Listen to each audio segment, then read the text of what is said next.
Hello, it's me again, and the second video of the outside of our house. The last video was the inside. I ran through rather quickly. I hope people were actually able to see what was there. Maybe I'll do others room by room, but right now let's go outside. So I'm here at the front door and we're about to go out.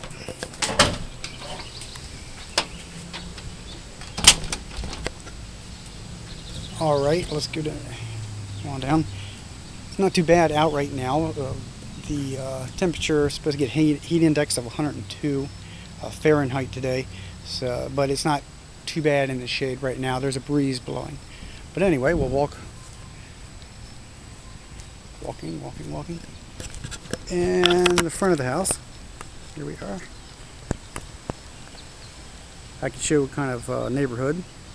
What kind of neighborhood? That sounds wrong. But the neighborhood looks like. There's some neighbors. Alright. But anyway, here's the house. And our front lawn. A little bit of landscaping that I do. Or I have done. I'm wondering when the plants are really going to take off. But if I had been doing this a few weeks back, we had a lot of daffodils everywhere. But our gargoyle, who watches over our house, and this is let me see if I can remember, a spindle bush. Found this guy, and a couple others in the back, in the woods. They grow in the shade.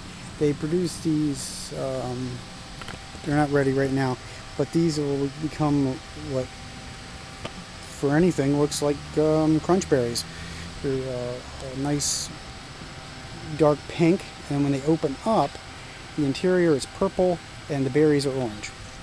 Very, very odd. We jokingly call it our witch berry. And then we have the other plants. Walk down this side. You can't go any further. And there's my original banshee rose I used to make the cordial with. I have a long stem red right there, but hopefully it'll do a little better. I may have to move it. But the front of the house is mostly shade all day long. That's why I have shade-loving plants in this area. And we'll walk down here. Here are my Egyptian onions. Yes, Egyptian onions, or walking onions as they're also called. Looks like I need to take the tops off and plant some more onions. There we go. Pick up.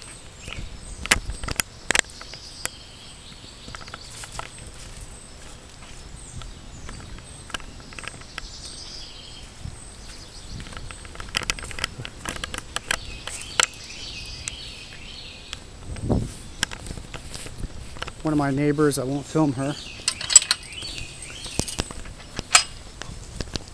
and their dog. And the outside, where you have a small herb garden. Yes, we use the herbs. That rose is getting ready to bloom again. It has a nice blossom. It looks like a flames.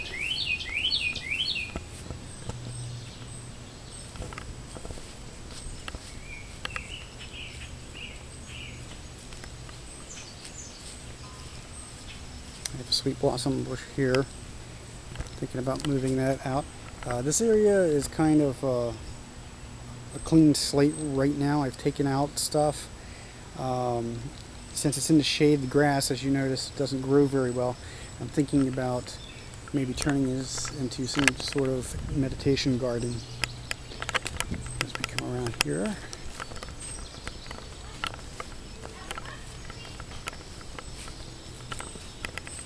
The moonflowers aren't as big as they get. Every other year, it seems, they will take over this entire area after the lilies finish blooming. They will. You would not be able to see the fence they would be so big. And they bloom at night. They have these huge flowers, trumpet flower shaped flowers. They're in the Belladonna family, so they have that sort of a bloom. But these blooms are 6 inch across, and they smell really nice in the evening. And they draw all kinds of moths and other insects at night. That's another banshee rose. I took one of the babies and I put it in a planter that's actually down there. They are very invasive, and you'll notice that the sun is very much liked by this rose. It only blooms a couple of weeks in the beginning of May. It's a very old rose and smells wonderful, but because it's like any other antique rose, it only blooms for a short period. And another shade, our new fire pit. We used to have these old fire bowls, but they keep rusting out every few years, so I decided block. We bought this as a kit.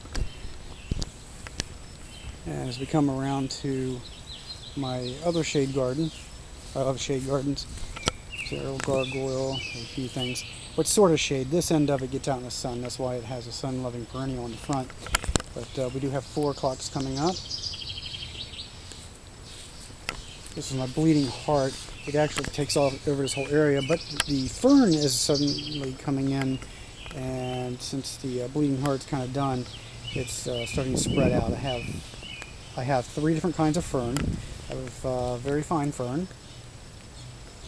And if somebody can identify this type of fern, I picked this up in the local wetland area. Beautiful fern. Stays small just like that. This fern, if somebody can identify that, is very invasive. The roots go out. This has only been here 2 years. I started out with 3. I have to keep weeding it out where it takes over. As you can see, there was 3 of them on that end, and it has spread down, and it's still spreading. I have to keep weeding it out, as I said. I mean, it's beautiful. It is beautiful, and I don't know if you can see how big these leaves are to my hand, but they're huge. This is probably, they're probably 3 foot long. But very invasive. The person I got it from, their entire backyard is this. And she says she constantly has to weed that. Let's see, there's another plant here, if anybody can identify it. It only puts out a couple leaves a year. Thing is when I got it, the plants I got it from, the leaves were like 3 feet across. They were huge, and it grew into shade. And I said, I have to get that. Oh, this is our crepe myrtle. And I don't know how old this thing is, but it is a pretty good size. Probably a good 20 foot up. And more of our lilies. The lilies were here when we moved in. And I've also added some lilies, different types of lilies. Some water lilies. This is our pond. This is my wife's area. Small table and chairs and solar lights. They're the shape of stars, and just these 2 strings lights this up enough out here to sit out and have a nice cup of tea or a nice glass of wine. This is the pond I built. It's just a small pond with an actual plastic liner. I got from a job. Somebody was having a pond replaced. I asked them, what do you want to do with this plastic liner? The molded liner, that is. And they said, trash it. And I brought it home, told the wife, I got your pond. And, oh yeah. Bought her a skull to put in the pond. She loved it. Kind of child size. But I constructed the waterfall and everything. Unfortunately, this area is pure sand, as it is on Delmarva. And the waterfall actually sat higher. There was a huge mound here, and it has pushed down on this end of the pond. It's sinking in. but that's okay. I did tell her, as I know from experience of building ponds, you get a small one, you're going to want one bigger. And she's insisted, no, this is perfect size, perfect size. And of course now I'm going to be constructing a larger one. I don't know if you can actually see the fish that the sun's in the way. But yes, we do have a couple of fish, large goldfish, now they're going to hide. We have 3 fish now. 2 of them, we just bought one. The other 2 have been in here. Let's see, they've survived 2 winters. And then further in the back, although I think they've been dying out, I have my some irises and gladiolus back there. And well, wouldn't you know it, some glads had come up right here and now they're gone. And that was yesterday when I saw them. So something's eating them. I think it's probably a mole back here eating them, but there's so many lilies here that we have. I've never been bothered by moles. Just let them have some. There's plenty to go around. This is my gooseberry. I wish I knew if it was a male or female. Unfortunately, you have to have a male and a female to have any berries. And here's my tomato plants. I have sweet potatoes, and I get some what I believe is vegetable squash coming up. And I'm growing peanuts. Yes, this is Salisbury, Maryland. I'm growing peanuts. My grandmother used to grow them in the garden in Laurel, Delaware, and would roast them in the oven for the kids. Now we got some sunflowers that have come up. There's a hydrangea, a rose, and that's our yard. That's our backyard. Now let me get back, and we can look again at the size of this crepe myrtle. That's the small pond that was at. Crepe myrtle and a dogwood. It's just a regular white dogwood.